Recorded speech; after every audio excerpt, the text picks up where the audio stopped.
کے ساتھ آج ایک بار پھر ہم حاضر ہیں ایک انکہے پیغام کے ساتھ جس کا نام ہے دل ناداں تجھے ہوا کیا ہے۔ عید کے چاند نے آسمان پر دستک دے دی ہے، مگر یہ کیسی عید ہے جس میں پہلے جیسی کوئی بات نہیں۔ عید آئی تو ہے مگر ان سونے دلوں کے اندر ایک بار جھانک کر دیکھیں تو شاید یہی جواب ہوگا، ہاں عید آئی تو ہے مگر میرے لیے کیا لائی۔ وقت کا پہرن اوڑھ کر قدموں کو آگے بڑھاتے رہنے کا نام بھلے ہی زندگی ہو، مگر آج اسی وقت نے بہت کچھ بدل کر رکھ دیا۔ حالاتوں کی آندھی میں جہاں جذبات خواب ریزہ ہو کر بکھرے، تو وہیں بہت سی زندگانیاں یہ کہتی پائی گئیں کہ ایک آنسو بھی گرتا ہے تو لوگ ہزار سوال پوچھتے ہیں، اے بچپن لوٹ کے آ مجھے کھل کے رونا ہے۔ ایسے بہت سے سوالوں کے جواب پانے کی خاطر ہم نے سوچا کیوں نہ آج اس خوشی کے دن ان دلوں کی آواز سنی جائے جو بڑی بیزاری سے کہہ رہے تھے، عید آئی تو ہے مگر میرے لیے کیا لائی۔ یہ سفر ذرا مشکل تھا دوستوں، کیونکہ ہر انسان اپنی الگ سوچ رکھتا ہے۔ ضروری نہیں ہر ایک اپنا حال دل، اپنا درد بڑی آسانی سے بیان کر دے۔ سوچ کا پیمانہ لبریز ہوا اور قدموں نے اسی راہ پر لے جا کر کھڑا کیا جہاں ایک ہاسپٹل تھا۔ سوچا یہیں سے شروعات کی جائے۔ ہاں عید آئی تو ہے، تو اظہار غم کے ساتھ خوشی کو بھی تو دیکھنا تھا۔ مگر یہ کیا، اس موقع پر مریضوں کے چہرے پر بس ایک سوال تھا، عید آئی تو ہے مگر میرے لیے کیا لائی۔ عید آتی ہے اور چلی جاتی ہے۔ ہوتا ہے ایسا جب مجبوریاں، لاچاریاں ایک کالا سایہ بن کر انسان کو اپنی گرفت میں لے لیتی ہیں، تب انسان چاہ کر بھی امید کے ساتھ نہیں جی پاتا۔ اور سچ تو یہی ہے، کوئی کسی کے زخموں پر کتنا ہی ہمدردی کا مرہم لگائے، مگر جس پر بیتتی ہے وہی جانتا ہے۔ اس وقت ہاسپٹل کی خاموشی کے بیچ ان چہروں سے آشنا ہو کر دل نے یہی کہا، اے زندگی تیرے تعاقب میں لوگ اتنا چلتے ہیں کہ مر ہی جاتے ہیں۔ موت اور زندگی، امید اور مایوسی، ان سب کے تصور نے اب اس راہ لے جا کر کھڑا کیا جہاں ایک ایسا گھر تھا جس میں ایک عورت کی حسرتیں اس کے شوہر کے انتقال کے ساتھ رخصت ہو چکی تھی کچھ ہی دنوں پہلے۔ اب وہ کیسے پہنتی رنگوں سے بھرے لباس، کیونکہ اس کی زندگی کی یہ پہلی ایسی عید تھی جس میں اس کا ہمسفر صدا کے لیے دنیا کو الوداع کہہ گیا تھا۔ ہم کچھ سوال کرتے اس سے پہلے ہی ہم نے جواب پا لیا، ہاں عید آئی تو ہے مگر میرے لیے کیا لائی۔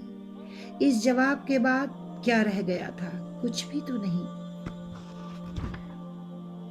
غم کا دوسرا نام تنہائی ہے، اور اگر سونے دلوں پر دستک دینے کا حوصلہ کریں تو شاید جواب یہی ملے گا، خالی نہیں رہا کبھی آنکھوں کا یہ مکان، سب اشک بہہ گئے تو اداسی ٹھہر گئی۔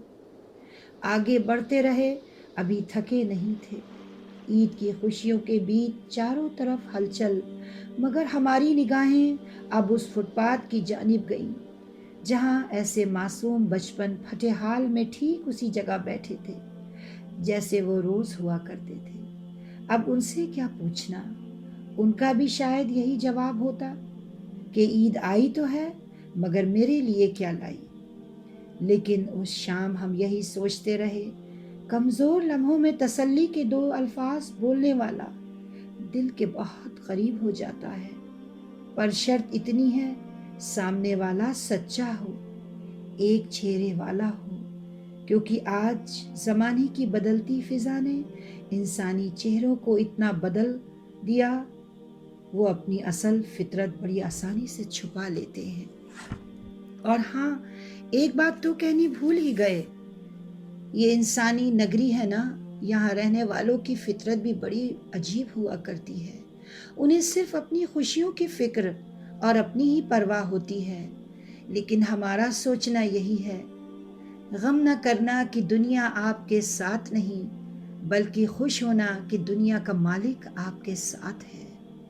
اسی لیے یہی سچ بھی ہے، زندگی میں ایسے لوگ شامل کریں جو آئینہ اور سایہ بن کے ساتھ رہیں، کیونکہ آئینہ جھوٹ نہیں بولتا اور سایہ ساتھ نہیں چھوڑتا۔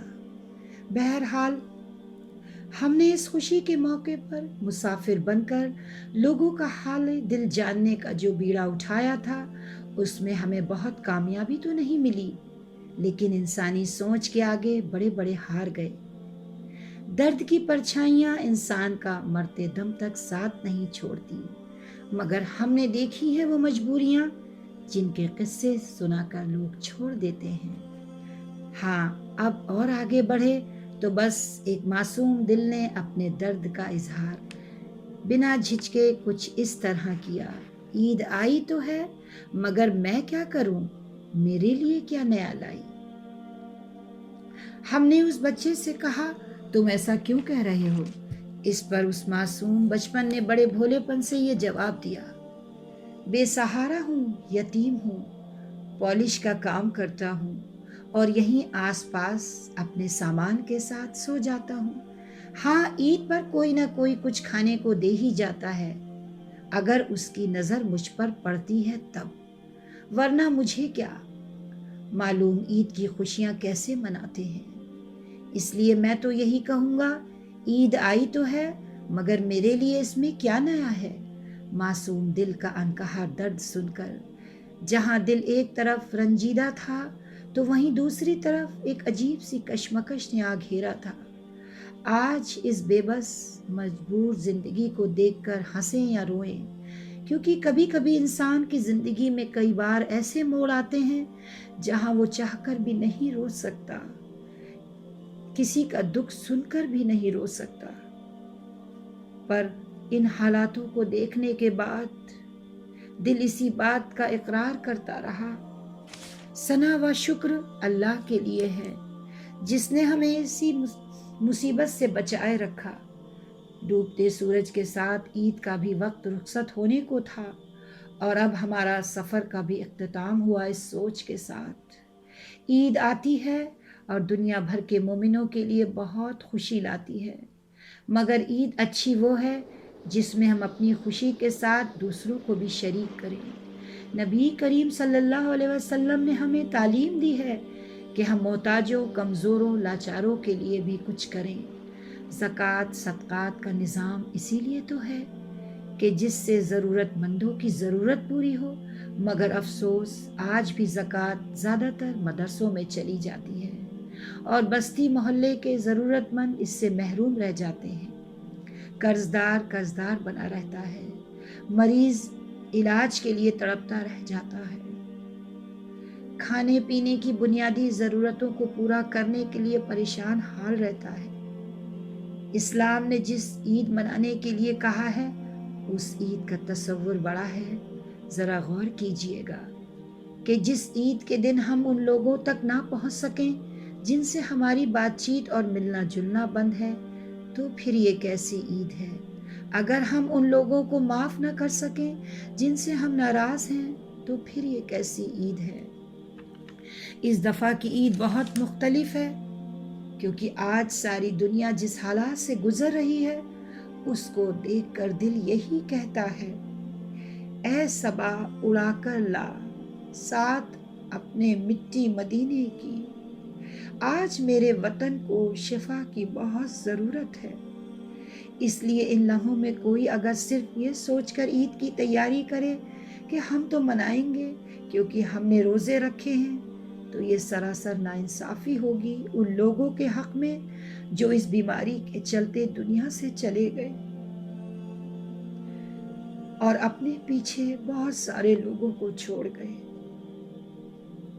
اتنا غم، اتنا درد سب نہیں جان سکتے، جس پر بیتتی ہے شاید وہی جانے گا۔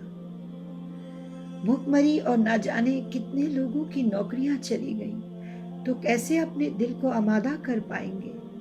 آج ہم یہی کہیں گے، یہ بیماری، یہ تباہی اللہ کی طرف سے بھیجا گیا عذاب ہے، اس کی ناراضگی ہے، اس کا غضب ہے، کیونکہ جب جب زمین پر گناہوں کا بوجھ بڑھا، اسی طرح آسمان سے عذاب آیا، اور اس کی تصدیق واضح طور پر قرآن پاک میں ہے۔ رب 70 شفیق ماؤں سے بڑھ کر ہے، اور وہ رحیم ہے، کریم ہے، تو کیوں نہ معاف کرے گا ہم بندوں کو؟ عاجزی، انکساری مومن کا شیوا ہوگا تو یقیناً ایک نئی صبح کا آغاز ہونا لازمی ہے۔ ذرا سوچیں، جس اللہ نے حضرت یونس علیہ السلام کو مچھلی کے پیٹ میں زندہ رکھا، اور اسی پروردگار نے حضرت ایوب علیہ السلام کو بیماری سے نجات دی، اور حضرت موسیٰ علیہ السلام کو دریائے نیل کی موجوں سے، اور ہمارے نبی کریم صلی اللہ علیہ وسلم کو دشمنوں سے، اور حضرت ابراہیم علیہ السلام کو آگ سے، تو پھر ہمیں یقین ہے دنیا میں ایک دن جب ہم سب مل کر توبہ کریں گے اور صدق دل سے دعا کریں گے، تو یقیناً ایک نئی صبح کا آغاز ہوگا، اور وہ نئی صبح ساری انسانیت کے لیے خوشی، راحت اور سکون کا پیغام لے کر آئے گی۔ ایسا ہی ہو، یہی ہماری دعا ہے۔ آج اسی کے ساتھ اختتام موضوع، انشاءاللہ پھر حاضر ہوں گے، تب تک کے لیے خدا حافظ۔